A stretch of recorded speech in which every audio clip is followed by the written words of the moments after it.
Hi, I'm V, and today we're going to be talking about the top 5 paranormal games that could accidentally summon a demon. Let's jump in. Number 5, the elevator game. The elevator game is better described as the elevator ritual. The goal of the game is to reach an alternate reality. All you need to play this game is a building with at least 10 floors and an elevator. Step 1. The player must enter the elevator alone or with another player. If anyone who is not a player enters the elevator at any point in time, the players must restart. Step 2. A player rides the elevator in a specific sequence. Starting on the ground level, they ride up to the 4th floor, down to the 2nd floor, up to the 6th floor, down to the 2nd floor again, up to the 10th floor, and finally, back down to the 5th floor. They cannot get off of the elevator. If a player gets off the elevator, they must restart. If someone gets on the elevator who is not playing, the player must restart. Step 3. On the 5th floor, the player may see a strange woman. They cannot interact with her,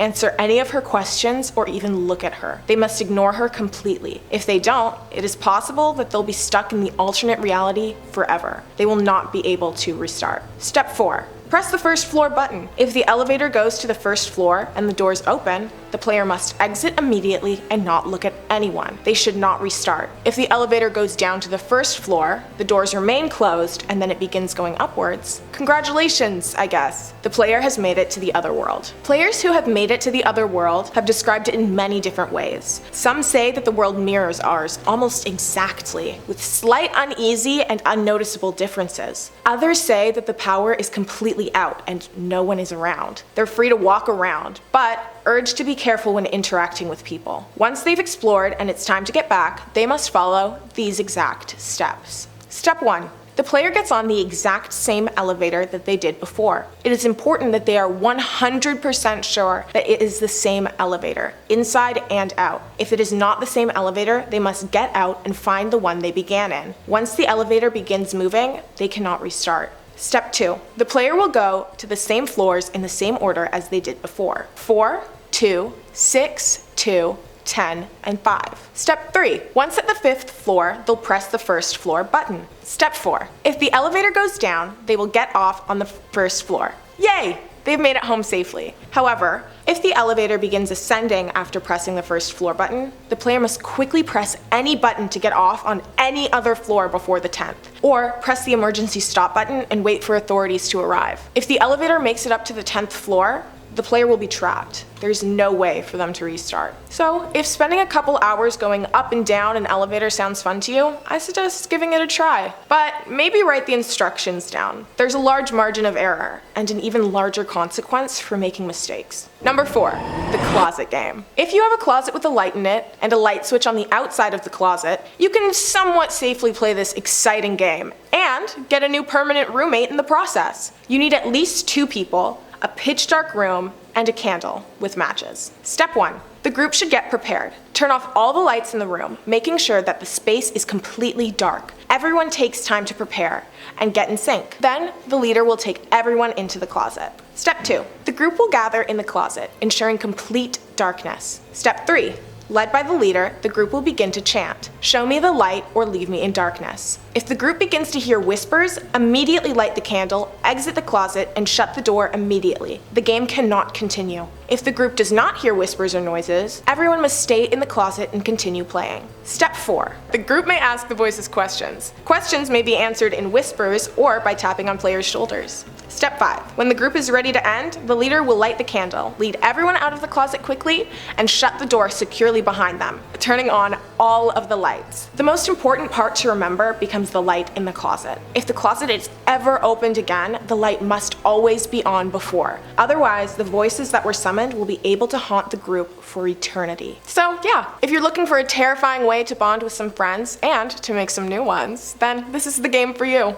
Number 3, Ouija. The Ouija board is the most popular entity summoning game of today. It has dozens of movies made about it, and many people actually own one. The purpose of a Ouija board is to summon spirits who will answer questions for you. The trick is that many of these spirits are evil, and they will lie to you, scare you, and maybe even attempt to harm you. A Ouija board isn't for the faint of heart, but if you feel like testing out what kind of spirits live in your house, this one's for you. To begin, you either need a Ouija board, which they actually sell at many toy stores or on Amazon, or you need a large piece of cardboard, a see-through planchette substitute, and some markers so that you can make your own. Step 1. Assign a leader who will politely ask a spirit to come forward. Step 2. The leader will ask the spirit questions. Step 3. The group will move the planchette to say goodbye to the game. Though the Ouija board only has 3 steps, it has a lot of rules that players are strongly advised to follow. Don't use the board alone. It is not safe and you will not be grounded. Also, it's not as fun. Don't use it in a cemetery. There are too many spirits there. Many will try to communicate with you and the answers will not be clear or concise. Set the mood. You want the spirit to feel welcome. Ask the spirit's name. It's polite. Don't ask annoying questions. It's annoying. It'll make them angry. Only the leader can ask questions. The leader can change, but it's important that not everyone is asking questions at the same time. Only allowing the leader to ask will give everyone a chance to get their questions answered. If something feels wrong, say goodbye. You do not have to stay. Remember to sage the room after. It will cleanse the room of any evil or negative energies. Now that you know the steps and rules, go on and try it out. Grab an old pizza box or IKEA box and draw yourself a fun sleepover activity. Just remember the rules and tips. You'll be fine, probably.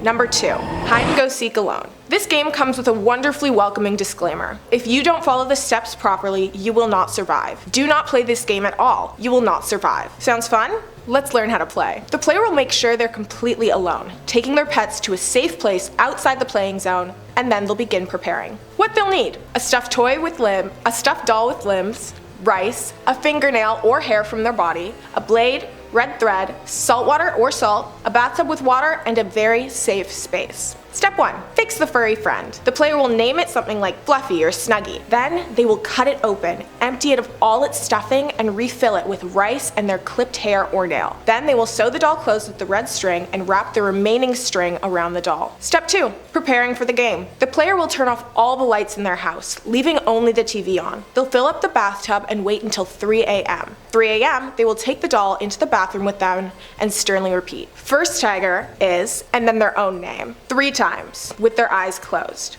Then they will place the doll into the water and walk into the other room. They will not turn back around. A spirit is possessing the doll, and if they look at it, the spirit may come after them instead. After 10 long seconds, the player will return to the doll and say, "Found you," and then the doll's name. Then they will puncture the doll with the blade, close their eyes, and repeat, "Now, the doll's name is it," 3 times. Step 3. The player will leave the blade with the doll and place some salt water into their mouth. They will not drink it. It protects them and it is necessary to end the game safely. The player will take their cup of salt water and go to their safe hiding place. The game has now begun, and the doll will begin its search to find the player. The doll will attempt to puncture the player in the same place the player punctured it. To end the game, all the player has to do is locate the doll, drink the salt water in their mouth, and pour the remaining salt water in a circle around the doll. Then the player will close their eyes and shout, "I win," 3 times. They will dispose of the doll by burying it with salt. If players do their research and follow the exact instructions of the game, the player will still not survive. I highly recommend steering clear of this game. The risk is not worth the absence of fun that this game will provide players.